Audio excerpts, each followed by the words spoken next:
On revoit en images l'exploit d'Alexis durant les JOP 2024. Parti pour 750 mètres de natation, pour 20 km de vélo et 5 km de course à pied pour Alexis Anquincan, pour Pierre-Antoine Bell et pour Grégoire Berton pour aller chercher peut-être un triplé historique. Et le King est là, le King c'est Alexis Anquincan, 6 fois champion du monde, 6 fois champion d'Europe, champion paralympique, le porte-drapeau, voilà, il est là, c'est un showman, il voulait faire le show, ça fait 3 ans qu'il attend ce moment d'être dans les rues de Paris, de montrer que c'est lui le patron et c'est ce qu'il est en train de faire, Alexis Anquincan qui est très fort, il a dit, hein, mon seul adversaire c'est moi-même. Voilà, il m'a dit qu'il était dans la meilleure forme de sa vie, que normalement s'il n'avait pas de soucis mécanique ou autre, il devait l'emporter. C'est ce qu'il est en train de faire aujourd'hui. Il nous montre que c'est lui le patron. Et là, Alexis, voilà la transition d'Alexis Anquincan. Alexis Anquincan, donc, alors que là, il y a l'arrivée d'un tandem. Alexis qui pose. Il enlève son casque, il va mettre sa chaussure. Il s'assoit pour mettre sa chaussure. Et allez, c'est parti pour Alexis. On va faire un écart. Allez, Alexis, pour aller chercher un deuxième titre paralympique et écrire encore un peu plus d'histoire. On aimerait bien revenir sur Alexis Anquincan. Yes. Et écoutez cette ambiance. La foule qui scande le prénom d'Alexis, c'est énorme. Il doit prendre un pied dingue, Alexis Anquincan, parce que c'est ce qu'il aime. Rendez-vous compte, 26 courses sans défaite et on s'oriente vers une 27e. Le voilà sur le pont Alexandre III, mais aujourd'hui c'est le pont Alexis II.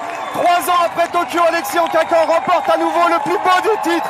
Mais cette fois, il peut savourer avec son public, avec ses proches, avec Enzo et Lala, ses enfants, avec Eva, sa femme, qui a toujours été là. C'est le plus grand, Alexis Anquincan, et qui va aller s'offrir le titre paralympique pour la 2e année consécutive. Il tire la langue, il profite. Bravo Alexis, ouais. Ce porte-drapeau est un porte-bonheur et un homme en or. Alexis est un immense champion. Bravo. Alexis Anquincan qui va pouvoir savourer avec tout le monde, qui fait des clins d'œil à tous ses proches. Une dernière remarque, une toute dernière remarque. Alexis Anquincan, allez. Allez, vous faites.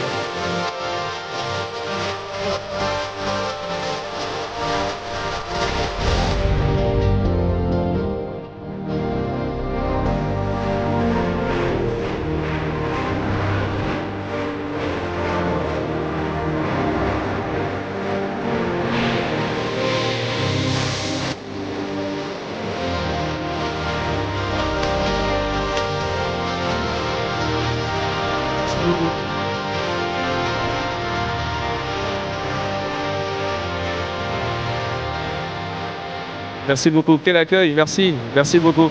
J'ai pas pu m'empêcher de casser la ligne parce qu'on était dans l'ambiance. Vous vouliez de l'énergie, vous vouliez du soleil, bah me voilà. Merci beaucoup. Vous savez, il y a beaucoup d'athlètes qui sont splendides, qui sont magnifiques. Ce sont des athlètes que l'on met sur le podium et puis vous avez les athlètes qui, en plus, sont dans les cœurs. Et c'est cela, et c'est vous. Merci beaucoup. Alors, si vous le voulez bien, nous allons, avec vous, apprendre énormément de choses. On est sur la confiance, oser la confiance. Et j'aimerais, si vous le voulez bien, que nous partagions ensemble un certain nombre de choses sur l'ensemble de votre parcours. Vous avez eu plusieurs sports. Les premiers, c'est le basket et ensuite le full contact. Qu'est-ce qui est difficile dans le full contact? Qu'est-ce qui est difficile dans le basket à l'époque? À l'époque, ce qui est difficile dans le sport, c'est finalement l'intégration. Qu'est-ce qu'on choisit de faire? Est-ce que c'est un sport individuel? Est-ce que c'est un sport collectif? J'ai adoré le basket, puisque justement, découvrir ce que c'est que le collectif, j'ai commencé le basket à 7 ans. Et je trouve qu'à 7 ans, c'est là où justement on apprend à grandir. On grandit, je pense, mieux ensemble, apprendre à gagner ensemble, à perdre ensemble, à jouer collectif, à essayer de piocher les bons jours comme les mauvais jours, parce que des moments, c'est un tel qui va être plus fort, et des moments, ça sera peut-être soi, etc. Donc ça a été assez intéressant. Et puis aussi, du coup, d'apprendre à ce que c'est que la jouer un peu individuel. Finalement, apprendre à gagner seul. Finalement, essayer aussi que cette pression, elle soit que sur ses épaules et assumer, c'est aussi de gagner seul ou de perdre seul. Voilà. C'est assez différent. Full contact, on est seul Ou vous avez une équipe avec vous? Le full contact, on est seul au moment de monter sur le ring. On sait qu'on va prendre des coups pour soi. On va essayer d'en donner forcément. Mais on n'est jamais vraiment seul, parce que même sur un sport individuel, on n'est jamais seul. On a toujours un coach, on a toujours un kiné, on a toujours un accompagnement autour de soi, de la famille, les amis qui nous donnent de l'énergie pour réussir des combats. Donc finalement, même sur du triathlon, on paraît seul, mais on n'est jamais seul. Quelle est la relation que vous aviez à l'époque avec votre coach? Une relation de confiance, parce que, encore une fois, quand vous montez sur un ring et que vous savez que votre santé est un petit peu accessoirement en jeu, et en fait, c'est votre entraîneur, votre coach qui va vous donner confiance, qui va trouver les mots justes, si vous êtes dans un mauvais jour, d'essayer de rentrer sérieusement dans ce combat. Donc voilà, il y a une relation qui est hyper intéressante et très très proche, puisque justement, il faut très très bien se connaître pour donner les bons conseils. Champion de France là-dessus, hein? Champion de France. Et en basket? Champion de France en full contact, en basket à un bon niveau régional. On avait une belle équipe à l'époque à Yvetot et effectivement champion de France quelques semaines avant mon accident. Voilà, ça commençait à taper un peu. Et voilà, c'est là où le destin vous réserve une très très mauvaise surprise. J'aimerais qu'on s'y attarde, pas pour le... Il y a la souffrance, bien sûr, il y a tout cela, mais il y a surtout la façon dont vous allez en sortir. Au moment de l'accident même, vous dites « la douleur est telle que je ne la souhaite à aucun de mes ennemis, tellement elle était fulgurante et insensible, incroyable ». Oui, en termes d'humain, je ne pensais pas qu'on était capable de souffrir autant. Le mot souffrance, pour moi, n'avait pas cette perception. Et finalement, ce que je vais dire est un peu provocateur, mais ça m'a presque rassuré sur le fait de mourir, puisque en fait, mourir, c'est instantané et vous n'allez pas souffrir. Que là, en fait, je savais qu'à ce moment-là, j'étais en vie, mais à quel prix? C'était horrible. Chaque seconde qui défilait était un calvaire, vraiment. C'est à ce moment-là où les médecins vous prennent en charge, bien sûr. Vous avez votre jambe encore. Et puis, on est quoi? On est dans les... Non, pardon. Ma première question, c'est ceci. Est-ce que les médecins vous ont donné un délai, une deadline? À telle date, ça s'arrêtera. Alors, je vous incite à essayer de trouver un médecin qui vous donnera une deadline et une projection. Puisqu'encore une fois, le corps humain est super bien fait, mais hyper complexe. Et quand, malheureusement, dans son engrenage, il y a un petit truc qui vient défier l'engrenage, c'est hyper complexe. Et les infections, les opérations ne sont pas forcément toujours celles escomptées. Et ce qui est le plus difficile dans un parcours comme le mien, c'est effectivement de ne pas avoir une vision de la traversée du désert. Voilà, vous avez un tunnel et vous espérez qu'il y aura un moment une lumière, mais pour l'instant, il n'y a rien. Tout est éteint. Voilà, on ne peut pas avoir la projection des choses. Et c'est ça qui est difficile. La communauté qui vous entoure, vous-même, j'imagine, vous allez nous le confirmer, que tout le monde travaille à sauver la jambe.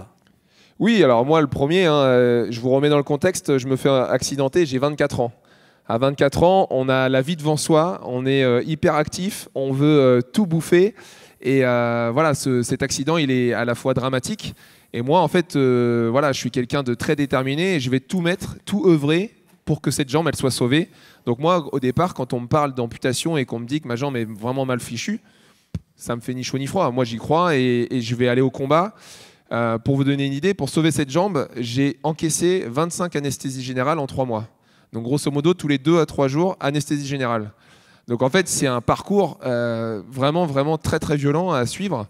Mais c'était le prix à payer et j'étais prêt à le payer, ce prix, pour sauver cette jambe. Parce qu'à 24 ans, je ne voulais en aucun cas entendre parler d'amputation. Et pourtant, à un moment donné, avec votre épouse d'ailleurs, vous allez dans le huis clos de votre intimité, vous allez dire... Écoute, on ampute. Racontez-nous le moment où, précisément, on change. Alors, ce moment, il ne change pas comme ça, en un claquement de doigts. Il a fallu 3 ans. Voilà, vous avez souvent, moi je prends l'exemple d'une balance, vous avez du pour, du contre. Et tous les jours, quotidiennement, cette jambe, elle est là. Effectivement, vous êtes battu pour qu'elle soit sauvée. Voilà, j'ai beaucoup œuvré pour ça. Mais finalement, tous les jours, c'est remis en question puisqu'elle vous fait souffrir, elle vous fait boiter. Vous avez des complications où en fait vous avez ce qu'on appelle le syndrome de Loge. Donc en fait le fait que votre pied soit bloqué et que vous en serviez plus bien, et ben en fait vous avez les articulations qui se rétractent et donc vous venez marcher sur des ongles qui sont pas faits pour et vous allez commencer à faire des blessures et ces blessures vont provoquer des infections et ces infections vont commencer à couper des phalanges de mes doigts de pied, etc. Et en fait, je voyais bien que ce n'était pas du tout ce à quoi je voulais. Et donc, je vais prendre moi-même la décision de me faire amputer, en fait, à un certain moment. Alors, vous dites ça ne se fait pas comme cela. Donc, d'un côté, si, ça se fait comme cela, mécaniquement. Mais psychologiquement, c'est une véritable métamorphose. Vous allez changer de vie. Je vais changer de vie et surtout, il n'y a pas de machine arrière possible. À partir du moment où vous prenez une décision de vous faire amputer, on n'est pas des lézards, ça ne repousse pas. Donc voilà, c'était une décision lourde de conséquences. Mais voilà, ce cheminement, il a été nécessaire. 3 ans, ça paraît long. Il y en a qui prendront malheureusement jamais cette décision parce qu'ils ne le sentent pas. Et voilà, on n'a jamais de boule de cristal pour être sûr que ça soit la bonne décision. Mais voilà, moi, clairement, quand j'ai pris cette décision, on passe devant un psychologue pour voir si on n'a pas pété un câble. Mais voilà, en fait, c'était la démarche à effectuer et je ne la regrette pas une seule seconde. Tout était clair dans votre tête à ce moment-là.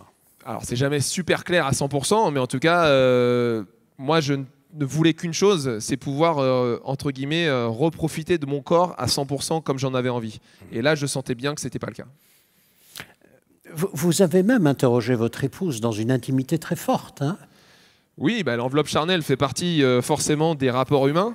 Et pour un homme, pour une femme, c'est un grand changement physique, on ne va pas se mentir. Et j'aurais pu comprendre que ça soit une difficulté pour elle. Et en fait, ça n'a pas du tout été le cas. Elle voulait que je sois bien dans ma tête. Et entre guillemets, hein, quand on est bien dans sa tête, on est bien dans son corps. Et très vite, finalement, ce moignon, elle va se l'approprier et ça ne posera jamais de questions dans notre couple. Ah, c'est dire le chemin que vous faites ensemble, hein, c'est ça qui est important. Bien sûr. Vous dites, dans ma nature même, la nature m'a doté d'une force mentale depuis toujours. Vous étiez mentalement très fort. Mais là, cette épreuve-là, elle a augmenté encore et encore ce muscle que vous avez en vous. Oui, je pense que ce mental, je l'ai toujours eu. Voilà, j'étais un hyperactif. Très vite, je suis parti dans le monde du travail parce que ça ne me plaisait pas d'être assis sur une chaise à l'école. Et j'ai voulu apprendre à travailler de mes mains, à apprendre un métier, etc. J'ai acheté une maison à 21 ans, ce qui est assez jeune. Et voilà, ça prouve que j'avais déjà des grandes ambitions et que je voulais avancer dans la vie. Et puis voilà, en fait, cette détermination, elle n'a fait que s'amplifier avec le temps. Et encore plus forcément avec cet accident, puisque moi, aujourd'hui, je veux déplacer des montagnes, en fait. Je ne veux pas m'arrêter à voilà. Et sur votre livre, vous vous projetez. Vous vous projetez. Vous dites, non, mais attends. Moi, j'irai au JOP. Vrai ou faux? Oui, vrai. Alors, j'ambitionnais pas à ce moment-là de pouvoir gagner des médailles d'or, puisque ça paraissait vraiment totalement dingue que déjà rêver de jeu, c'était assez fou. Sur le lit d'hôpital, je me fais amputer. Je n'ai pas encore essayé une seule prothèse. Et je dis à ma femme, je vais faire les Jeux paralympiques. Et là, elle me dit, redescends un peu sur terre, voilà, pour me préserver un petit peu de l'échec éventuel.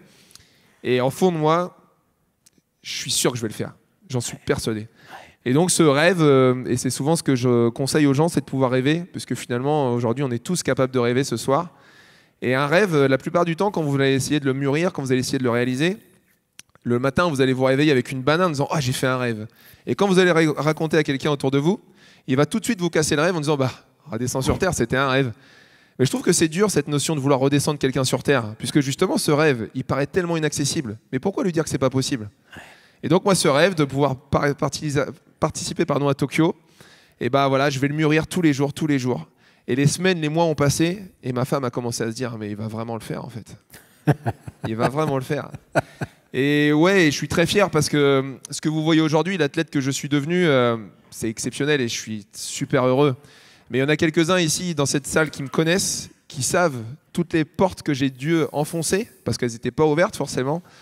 Et forcément, ça vient encore plus rendre ce sentiment de fierté parce que c'est compliqué en fait. Dans la vie, rien n'est facile et du coup, il faut forcément avoir beaucoup de persévérance et beaucoup de détermination pour en arriver là en fait. Au moment de votre récit, au moment où nous en sommes, vous venez de passer 3 ans de souffrance, de douleur, d'hésitation, de doute à l'hôpital. Vous avez pris votre décision, vous voici amputé et au chômage. C'est bien ça? Oui, vous êtes... Non, mais je veux dire, non, mais voilà l'idée, quoi. On en est là. Hein. Il ne faut pas dire tout va bien, je suis amputé, on repart. Pas du tout. C'est pas ça qui se passe. Bah, en fait, c'est les montagnes russes. Comme je l'ai dit, la vie n'est pas rose. Et effectivement, il faut vraiment avoir la foi et croire en soi parce que oui, effectivement, moi, j'ai mon accident dans une petite structure. J'étais le seul salarié. Donc imaginez bien réembaucher, entre guillemets, quelqu'un avec une patte en moins sur un chantier pour un petit maçon, un petit artisan, c'est juste impossible. Donc effectivement, je me fais licencier.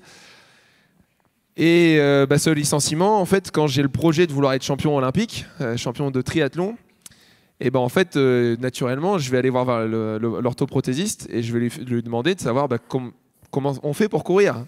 Et là, il va juste me sortir un devis parce que je me rends compte que c'est pas pris en charge. Et donc, à la fin du devis, je vois 15 000 euros. 15 000 euros pour pouvoir essayer de reprofiter de mon corps comme j'en ai envie. Et là, je me dis, mais j'ai 2 enfants en bas âge, je viens de tomber au chômage, je vais quand même pas faire un crédit pour m'acheter 2 jambes. Donc, du coup, voilà, l'idée, c'est d'essayer de se réunir avec les gens bienveillants autour de soi. Et je vais créer une petite association pour essayer de trouver de l'argent que je vais nommer le sport du bon pied, puisque voilà, il faut essayer de garder un peu d'autodérision dans tout ça. Et je vais partir dans ce défi complètement dingue de trouver 15 000 balles, qui est quand même pas si simple que ça, puisque c'est pas une énorme somme, mais je peux vous assurer que quand vous n'avez pas de réseau, que vous avez rien et que vous partez avec juste votre volonté, c'est pas si simple. Et je vais organiser des concerts de gospel, je vais organiser des soirées loto, je vais faire floquer des t-shirts dans un centre ESAT. Et ces t-shirts, je vais les acheter 5 € et je les revends 10. Donc voilà, c'était pas le but de faire du business pour faire du business, mais juste pour me faire connaître. Et puis ces 5 € là, à chaque fois sur un t-shirt, ça fait monter un peu la cagnotte. Et ce que je me suis promis, et c'est ça qui a été le plus dur pour moi, ça a été d'avoir besoin des gens, puisque moi je viens d'un milieu modeste où 1 € gagné, c'est 1 € travaillé par sa sueur, etc. Et à ce moment-là, malheureusement, je suis dans une impasse, je ne peux pas trouver 15 000 € seul. Et donc je vais me tourner vers les gens, et ça a été difficile pour moi, parce que ce n'est pas dans ma nature. Par contre, là où je peux encore me regarder entre guillemets dans une glace, c'est que la promesse que j'ai faite à chaque personne, c'est que c'était pas une lubie. C'est pas acheter une prothèse pour qu'elle soit dans un placard et que c'était juste pour dire que je voulais une prothèse. Non, tous ces gens-là, je leur ai promis que ça serait pour faire du sport. Et je pense que voilà, ils ont tous contribué à ça et voilà, je pense qu'ils ont tous œuvré à ça. Alors, vous l'avez acheté, cette prothèse, ou pas? Vous n'êtes pas venu l'acheter? Ah oui, non, bien sûr que je l'ai acheté. Bon, vous achetez la prothèse, il faut encore s'entraîner. Attendez, le triathlon, vous ne l'avez jamais fait encore. Vous ne savez pas ce que c'est. Et pourquoi vous avez choisi le triathlon? Pourquoi j'ai choisi le triathlon? Parce que je pense que vous avez compris maintenant dans mon trait de caractère que j'aime pas trop la facilité. Le triple effort, natation, vélo, course à pied, c'est un des sports les plus difficiles. C'est un des sports qui demande le plus d'engagement. Et finalement, c'est aussi un des sports qui demande le plus de polyvalence. Et ça, c'était vraiment quelque chose qui m'intéressait. Je viens du secteur du bâtiment, donc j'ai travaillé beaucoup à l'extérieur. Et j'ai un vrai rapport avec la nature aussi. J'adore être dehors. Et donc voilà, tous ces éléments étaient rassemblés pour que je me dise ça doit être vraiment un sport pour moi. Et donc, je vais partir tambour battant là-dedans. Vous vous inscrivez dans un club, il n'y a pas d'entraîneur. Non. Vous êtes avec votre prothèse, on fait quoi? Vous faites quoi à ce moment-là? Alors, au tout départ, j'ai même pas ma prothèse, parce que le temps que je trouve les financements, j'ai pas de prothèse. Et je vais passer 1 an dans un club de triathlon à Yvetot, où effectivement, il n'y a pas d'entraîneur. Et les seuls entraînements que je peux réaliser, c'est la natation. Voilà, parce que du coup, on n'a pas besoin de prothèse pour nager. Et donc, je vais passer cette première année à nager, à essayer de perdre un peu la bouée que j'avais accumulée depuis cet accident et qui forcément cette inactivité. Et puis voilà, au fur et à mesure, je sentais que ce milieu aquatique devenait plutôt... Vous nagez 2 fois, 3 fois par semaine? 2 fois par semaine à ce moment-là. Et dès la 4e, 5e séance, je me retrouve... Donc il y avait 2 lignes d'eau, la ligne des pas bons nageurs et celle des plutôt moyens bons nageurs. Et dès la 4e séance, on me demande d'aller dans celle des plutôt moyens nageurs. Et pour moi, c'est un des souvenirs que j'ai, c'est que l'entraîneur de natation est sur le côté, je connais un petit peu. Il me dit, écoute Alexis, tu viens une séance, je vais te donner 2-3 trucs et après tu te débrouilleras. Et en fait, à la fin de la séance, effectivement, j'avais assimilé 2-3 petits trucs et j'étais quasiment devenu le 2e ou 3e meilleur nageur assez rapidement. Et la grosse interrogation, c'était de savoir quel nageur je serais en tant que triathlète. Et très vite, ça a été balayé en me disant, finalement, ça ne sera pas forcément un point faible pour moi dans le triathlon. Donc, vous êtes avec encore une fois, pour l'instant, au moment du récit, vous êtes avec une prothèse, je dirais, standard. Oui. Bon. Elle arrive, cette prothèse à laquelle vous tenez? La prothèse de course à pied arrive. Elle arrive. Je crois qu'elle arrive à peu près au mois de juin, donc le début des recherches, etc. On est en quelle année? Alors là, c'est bien, vous me faire travailler ma mémoire. Je dirais que c'est juin 2015. 2015 à peu près, 2016, voilà, pour vous il y a donner moins un de peu 10 une ans. idée. Hein. Ouais. Moins de 10 ans. Et les débuts sont très hésitants. Parce que je peux vous assurer que courir avec une prothèse, ça paraît simple quand on les voit à la télé. Ouais. Mais quand c'est son propre cas personnel et que vous vous rendez compte que, vous avez vu, je fais quand même 1m95. À ce moment-là, j'étais un peu plus costaud encore, donc je devais tourner autour des 85-90 kilos. Et en fait, quand vous avez votre propre vision de la chose et que vous vous rendez compte qu'en fait, entre la prothèse et la grande lame en carbone, en fait, vous avez un vide là, parce qu'en fait, la lame, elle est fixée sur le derrière du tube et en fait, vous avez à peu près une dizaine de centimètres où vous avez un vrai vide. Et voir que juste vous avez 5 cm² qui touchent le sol, juste le bout de la pointe de la lame, et que vous commencez à courir dessus, mais en fait, vous vous dites, mais si jamais ça casse, je me fracasse. Ah oui.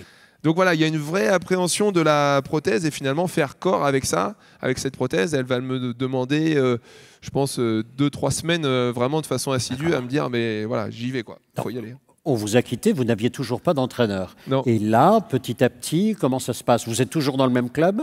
Alors, ouais, je suis toujours dans le même club. Et c'est dans quelle ville le club? Yvetot. D'accord, Yvetot. Ouais. Et en fait, quoi de mieux que de savoir si ce rêve olympique, il peut se réaliser, que de s'inscrire sur une compétition, le championnat de France. Voilà, le championnat de France de paratriathlon, donc en 2016. C'est ma deuxième course. J'en ai juste fait une avant. Et je me dis, voilà, j'ai envie de me frotter à ce qui se fait de mieux. Juin 2016, imaginez, on est seulement 2 mois et demi avant les Jeux paralympiques de Rio. Donc les meilleurs Français sont sur le championnat de France là. Ils sont en pleine préparation, donc ils sont aiguisés comme des lames à rasoir. Et je vais pouvoir réellement savoir ce que je vaux. Donc j'arrive là-bas, personne ne me connaît. J'arrive sur la pointe des pieds et puis je laisse forcément, comme tout le monde, traîner un peu mes oreilles pour savoir un peu la tendance. Et ce qui m'amuse assez, c'est que la veille de la course, le podium est déjà connu. Voilà, les 3 mecs de l'équipe de France sont là, donc les 3 premières places sont prises. Et ça, le compétiteur que je suis, quand même, ça m'excite un peu. Je me dis, dans le sport, c'est jamais bon de faire des pronostics à l'avance. Et donc, ce championnat de France, en fait, je ne vais pas le gagner, parce que, encore une fois, je n'avais pas d'entraîneur et je suis parti qu'avec ma rage. Mais pour moi, c'était une victoire parce que je vais terminer 2e. Et ce jour-là, ça veut dire quoi? Ça veut dire que des mecs préparés avec des entraîneurs, j'en ai doublé 2, j'en ai battu 2 en fait, en équipe de France. Et donc forcément, en franchissant cette ligne 2e, l'entraîneur national va venir me voir en me disant, mais t'es qui? Tu viens d'où? Tu fais quoi? J'avais un peu foutu le bordel forcément. Et donc voilà, en fait, c'est le début réellement de toute cette apogée, de toute cette carrière que je suis en train de connaître et que je vis à 100%. Et pour moi, c'est vraiment le début très important parce que psychologiquement, ce jour-là, il s'est passé quelque chose. On vous a laissé au moment où vous étiez encore au chômage. Vous allez reprendre du travail, un travail différent. Ça se passe comment? Quelle rencontre? Alors, la vraie difficulté pour un sportif de devenir un sportif de haut niveau, c'est justement de devenir sportif de haut niveau. La complexité, c'est comme je vous l'ai dit, j'avais 2 enfants en bas âge et j'étais marié. Accessoirement, si vous dites à votre femme que vous vous ramenez 0 € par mois, vous allez finir avec un coup de pied aux fesses. Donc, du coup, il fallait retravailler. Et sur une journée sportive, je vais rencontrer une directrice de ressources humaines de Bouygues Construction. Sur cette journée sportive, je vais mettre la pâtée, mais alors il n'y a pas d'autre mot, à tous les collaborateurs de Bouygues. Mais vraiment, je vais leur mettre tarif. Ils sont valides? Ils sont tous valides, bien sûr, bien sûr. Et je leur mets tellement tarif qu'à la fin de la journée, la directrice de ressources humaines avait vraiment pitié. Et pour essayer de réconforter les gars, on dit, on va l'embaucher, comme ça il fera partie de notre équipe l'année prochaine. Et donc elle va me proposer de rencontrer un chef de chantier, Marc Duchemin, que je salue parce qu'à chaque fois je trouve très intéressant de faire comprendre aux gens que ce chef de chantier, il va quand même voir un gaillard arriver avec une jambe en moins. Pour travailler sur un chantier, c'est quand même pas quelque chose qu'on voit tous les jours. Et donc le dilemme, c'est moi je veux travailler, par contre je veux travailler pas beaucoup parce qu'il faut quand même que je m'entraîne et il faut quand même que je gagne un petit peu d'argent. Donc le consensus qu'on va trouver avec ma femme et l'équilibre précaire qu'on va avoir pendant 1 an, c'est de travailler le matin et de m'entraîner les après-midi. Donc je vais être accepté sur le chantier, donc je vais faire 8h midi. À 12h05, je saute dans la bagnole, direction la piscine parce que l'entraînement commençait à midi. Donc j'essayais d'arriver pour 12h15, 12h20 max. Et en fait, je m'entraînais à bloc jusqu'à 13h30 en natation. Je retournais à la cabane de chantier pour manger un petit truc, quelque chose vite fait quand même. Et après, je partais m'entraîner sur le vélo, etc. toutes les après-midi. Donc cette année-là, elle a été hyper rock'n'roll parce que je ne pouvais pas me permettre de m'absenter. J'étais donc en intérim. Chaque fois que je partais en compétition, C'était des congés sans solde, donc il fallait partir le moins de temps possible. Donc voilà, ça a été vraiment complexe. Il y avait 700 € de revenus forcément, donc très très précaire. Mais finalement, ça m'a aussi boosté parce que je savais que j'avais pas de temps à perdre. Et c'était un an intensif, mais il n'y avait qu'un an à faire. Et ce qui va finalement me simplifier la vie, c'est que cette année-là, 2017, je suis champion d'Europe, champion du monde. Et là, en fait, c'est une vraie reconnaissance, c'est une première reconnaissance de l'État qui permet de devenir sportif de haut niveau. Et là, en fait, quand vous commencez à être sportif de haut niveau, vous êtes sur des listes, ce qu'on appelle les listes ministérielles. Et là, du coup, en étant sur ces listes, vous pouvez rencontrer un employeur et lui dire, voilà, il y a un aménagement de temps qui peut être mis en place, il y a des aides qui peuvent être apportées à l'entreprise pour justement permettre d'être à bloc. Et vous avez toujours comment dire, votre spatule à 15 €. Ah, 15 000, 15 000, pardon. ouais, Parfait. ouais, c'est ça. Mais c'est pas ça que vous voulez. Allez, le juste prix. C'est pas ça que vous voulez. Vous voulez autre chose. Parce que vous vous dites, si je comprends bien, quand on est sur 3 disciplines distinctes, comment ça se fait classiquement? Comment fait-on classiquement pour passer de la natation au vélo et du vélo à la course? Expliquez-nous. Alors, pour vous remettre dans le contexte... Classiquement, hein? Oui, bien sûr. Pour vous remettre dans le contexte, un triathlon, donc c'est toujours la même chose, peu importe la distance. Natation en premier, vélo en deuxième, course à pied en troisième. Quand moi j'analyse, forcément, je vois les Jeux de Rio, etc. Je vois ce que les gens font, et pour moi, ils ne sont pas bons. C'est-à-dire que le 4e sport du triathlon, c'est les transitions.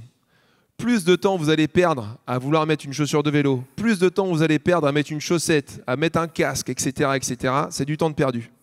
Et le temps, on sait ce que c'est de l'argent. Et là, en triathlon, voilà, c'était vraiment très très important de vouloir essayer de gagner le temps. Et chaque athlète à l'époque changeait de prothèse pour chaque discipline. Donc les gars arrivaient sur le vélo, mettaient une prothèse, ils partaient avec leur vélo, et puis dès qu'ils avaient fini le vélo, hop, ils changeaient de prothèse et ils partaient pour la course à pied. Et je me suis dit, mais franchement, c'est 30 secondes, 40 secondes, 1 minute de perdu bêtement. Sur une course d'1 heure, 1 minute, c'est beaucoup. Et moi, en fait, je me suis mis dans ma réflexion tout de suite d'essayer d'être aussi un peu logique, parce que se servir de son corps, c'est bien, mais de servir de sa tête, c'est pas mal non plus. Et donc, à ce moment-là, je me dis, si je suis capable de courir avec une prothèse, mais pourquoi je ne serais pas capable de pédaler avec? Et personne, jusqu'alors, y avait réfléchi. Et moi, je vais être le premier avec mon orthoprothésiste à me dire, OK, on fait comme une cale de vélo, un cale-pied, la lame vient se glisser dedans et c'est parti, quoi. Et forcément, en 2017, je lance ce prototype-là et je fais ça cette saison-là. Et 2018, forcément, maintenant, tout le monde court avec la prothèse. Mais en 2017, vous mettez la pâtée à tout le monde. Je mets pas la pâtée, mais parce que la vie d'un sportif de haut niveau, c'est pas être au top tout de suite. Il a fallu beaucoup de mois, de semaines et d'années d'entraînement pour acquérir un niveau qui allait s'élever au fur et à mesure. Ouais. Champion du monde, et puis arrive la préparation de Tokyo? Ouais, préparation de Tokyo. Vous préparez comment pour Tokyo? Parce que là, champion du monde, tout le monde vous regarde. Ouais. Vous n'êtes plus le challenger. Non, alors 2017, champion d'Europe, champion du monde. Ouais. 2018, champion d'Europe, champion du monde. 2019, champion d'Europe, champion du monde. Invaincu. Donc là, forcément, ça commence à mettre un niveau assez intéressant. Ils sont énervés. Ils sont un peu énervés. Ils sont un petit peu tatillons, on va dire. Et 2019, justement, parlant du championnat du monde de 2019, c'est assez intéressant. Je vais en parler juste rapidement, mais on est en septembre 2019, championnat du monde à Lausanne. 15 jours plus tôt, c'est le test event à Tokyo. Le test event, c'est quoi? C'est la même course que les Jeux, un an avant. C'est une répétition générale et pour les organisateurs et pour les athlètes pour justement savoir si c'est viable, si c'est jouable, etc. Beaucoup d'Européens ne prennent pas le risque d'aller à Tokyo, puisque c'est vrai que ça fait un gros déplacement. À 2 semaines des championnats du monde, c'était l'événement vraiment qui prédominait. Moi, on n'est que 3 Français à prendre ce choix d'aller au test event. Pourquoi? Parce que Tokyo, on savait que c'était des conditions très difficiles. La chaleur, l'humidité, c'était vraiment copieux. Donc voilà, moi je vais partir en 2019 quand même à Tokyo, où je vais m'incorporer de beaucoup d'informations sur cette course-là. Donc je vais quand même aller au championnat du monde, je vais quand même du coup remporter la course. Donc finalement, ça ne m'a pas empêché de faire les deux. Et ça a été hyper intéressant puisque ça m'a surtout permis de me projeter sur la course de Tokyo. Je l'avais déjà vécu, je l'avais déjà vu sur le test event. Et donc j'ai pu travailler psychologiquement sur tous les scénarios possibles qui pourraient arriver sur cette course. Et je suis arrivé à Tokyo en pleine forme, en pleine puissance et en pleine confiance de ce que je devais produire, parce que je l'avais déjà fait. Quand on commence à gagner comme cela de façon régulière, et je ne dis pas que c'est facile, à chaque fois vous vous entraînez pour, En qui peut-on avoir confiance pour la course suivante? Je pense qu'il faut déjà avoir confiance en soi. C'est le métronome, c'est ça, parce que je pense que sinon ça ne peut pas marcher. Si vous commencez à douter de vous-même, les gens vont le savoir autour de vous et ça va avoir des incidences sur la performance. Donc en soi-même en premier lieu.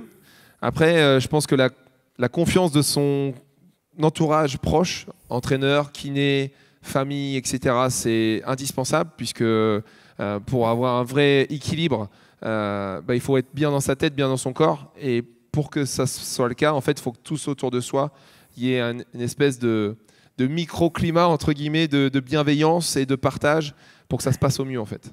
Aujourd'hui, la prothèse en quinquant, elle existe? Là, en quinquant pile poil, elle n'existe pas vraiment en tant que telle. Voilà, il y a des leaders du marché. Les deux gros leaders, c'est Autobox, c'est allemand. Oui, oui, oui. Osur, c'est islandais. Et c'est eux qui se partagent vraiment la grosse part du gâteau. Et après, ce qui se passe, c'est qu'en fait, selon le gabarit, selon la taille, le poids du patient, vous n'allez pas forcément avoir tout à fait les mêmes réglages et les mêmes... Se profilent bientôt les JOP de Paris, ce qu'on a vu, les images. Bon, là, vous vous remettez à l'entraînement. Combien de temps avant? On se prépare comment pour des JOP comme cela?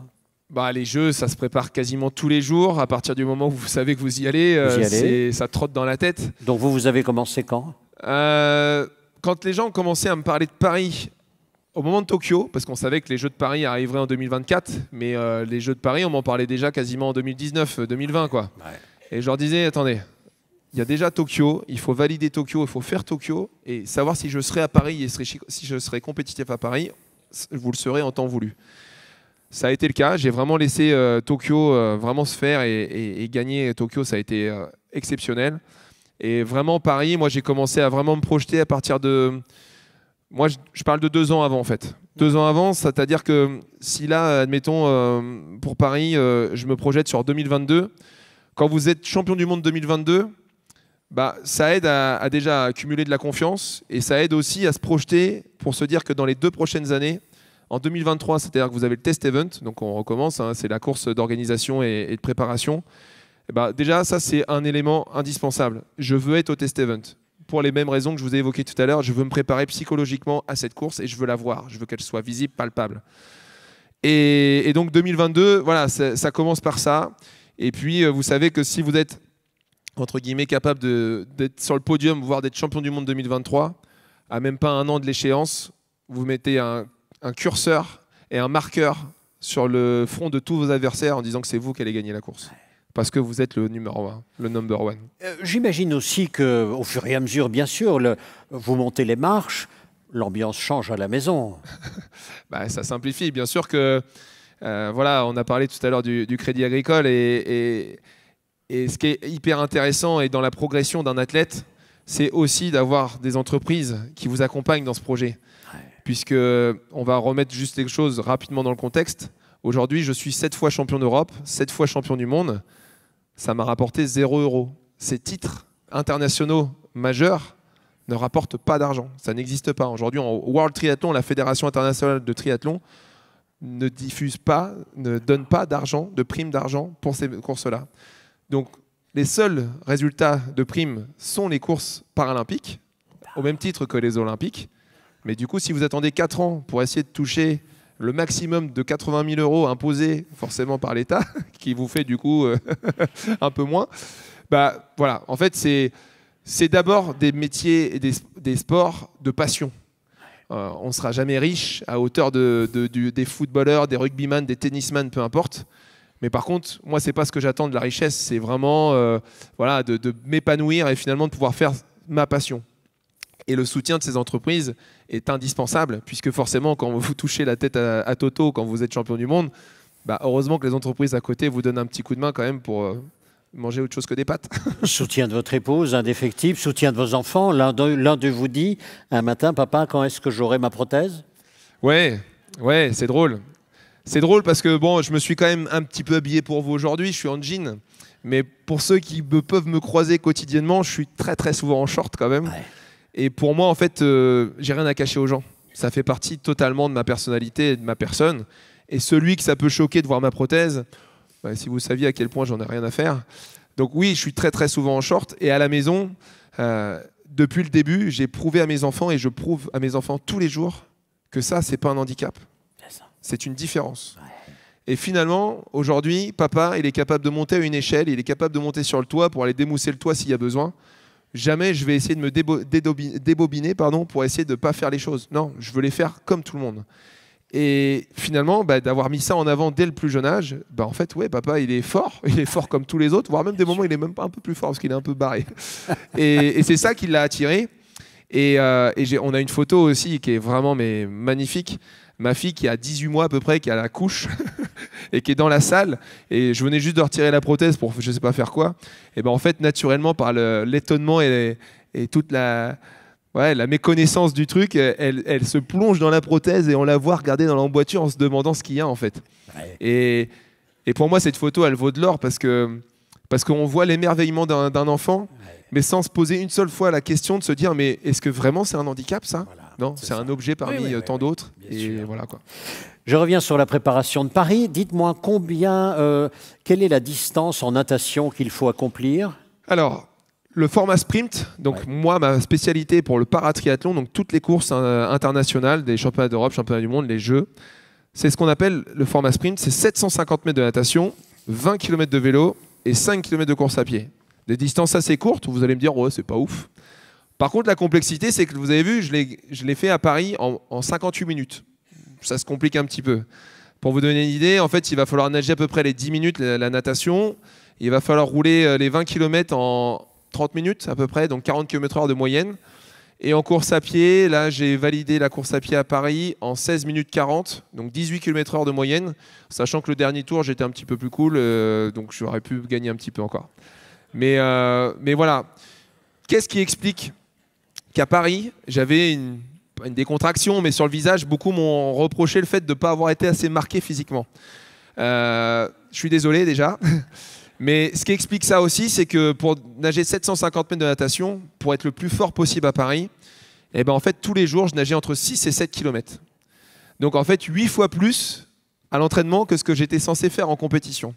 Et ça, forcément, ça a un impact violent, puisque je vous rappelle, alors je ne vais pas vous parler de la qualité de l'eau de la Seine, parce qu'on en a assez parlé comme ça, et j'ai pas eu de bouton, rien, tout va bien. Mais au niveau du courant, vous partiez avec le courant favorable, et vous reveniez avec le courant défavorable. Et ça, pour moi, c'était un gros avantage, puisque je fais partie des tout meilleurs nageurs. Et en fait, de rajouter de la difficulté dans la natation, je me frisais la moustache d'avance. Et en fait, j'avais dit et j'avais parié que cette course serait déjà quasiment gagnée dès la natation. Elle se jouait là. Exactement. Ouais. Et en fait, quand moi je sors de l'eau, je suis bien, je suis presque prêt à refaire un deuxième tour. Et quand mes collègues sortent de l'eau, ils sont déjà marqués en fait. Ça a été dur pour eux. Ouais. Voilà. Et quand du coup vous enchaînez un vélo complexe avec des parties pavées qui vous font mal à la tête, mal aux jambes, etc. Tous ces ingrédients-là étaient bien réunis pour que moi je fasse la grosse course, quoi. Ouais. Le journal Le Monde va titrer 1873, je le cite de mémoire, 1873 jours sans défaite, cet athlète ne sait plus perdre. Vrai ? J'espère que je ne sais plus perdre. En tout cas, je peux vous assurer que ça ne me manque pas, en tout cas, de perdre. Ouais. Blague à part, là où j'essaye vraiment de marquer, c'est de ne pas banaliser des victoires. Puisque aujourd'hui, oui, je suis invaincu et je travaille tous les jours forcément pour. Mais ça serait manquer de respect à mes adversaires de dire que c'est facile de gagner. Et puis finalement, accessoirement, vous me manqueriez un peu aussi de respect à dire que c'est trop facile.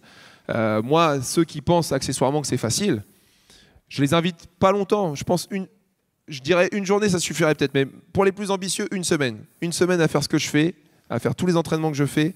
Et on fera le débrief de savoir si du coup c'est simple. Pour le vélo, j'ai vu également que vous vous entraîniez en soufflerie. Pour quelle raison ? La soufflerie, oui, effectivement.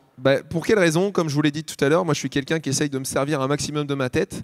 Et pour être le plus performant possible, en fait, il faut tout réfléchir. J'ai réfléchi à pouvoir faire le vélo et la course à pied avec la même prothèse. Et je vais aussi réfléchir à être le plus aérodynamique possible. 1m95 à caler sur un vélo, forcément, ça fait un peu de barbac. Et il faut essayer de se rendre le plus aéro possible. Et donc, la soufflerie à Manicourt va vraiment me permettre de balayer plein de champs. Le casque, la tenue, l'équipement.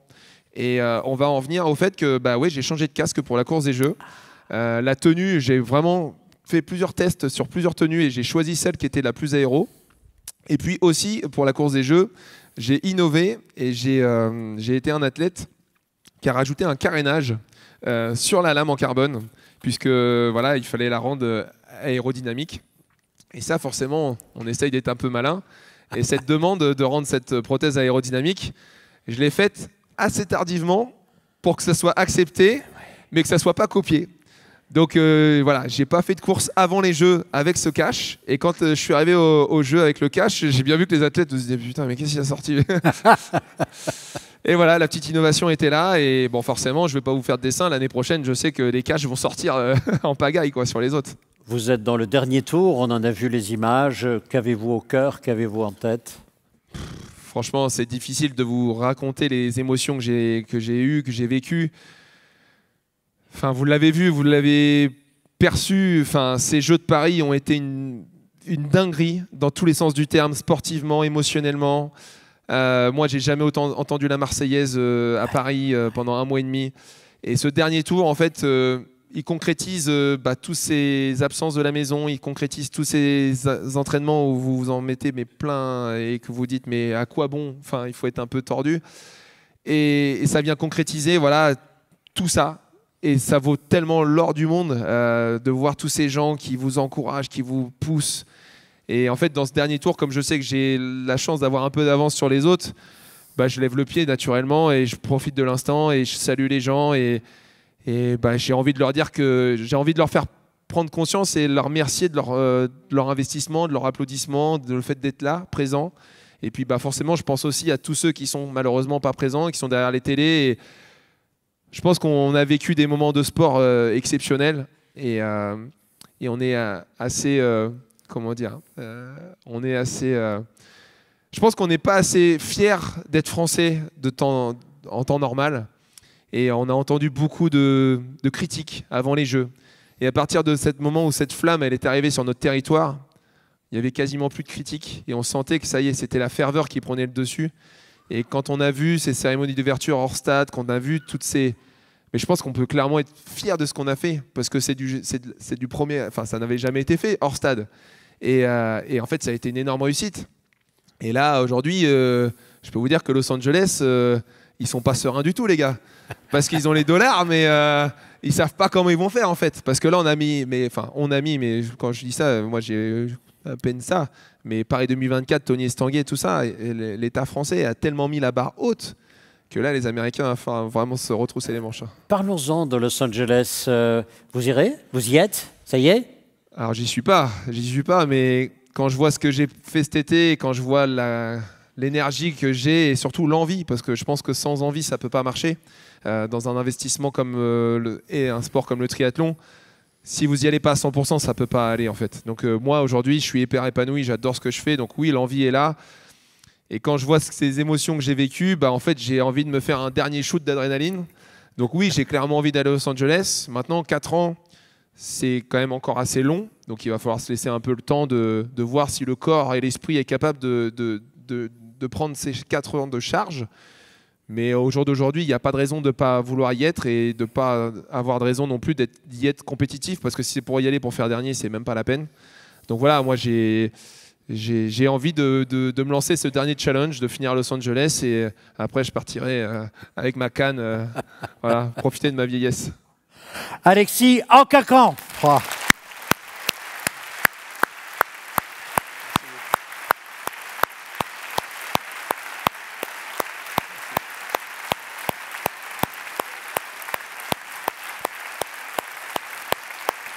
Merci, merci.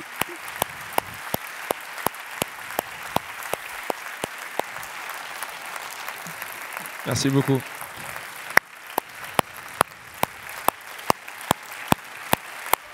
Merci.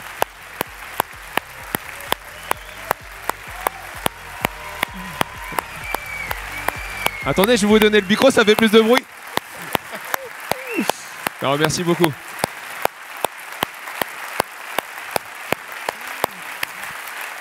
Merci beaucoup.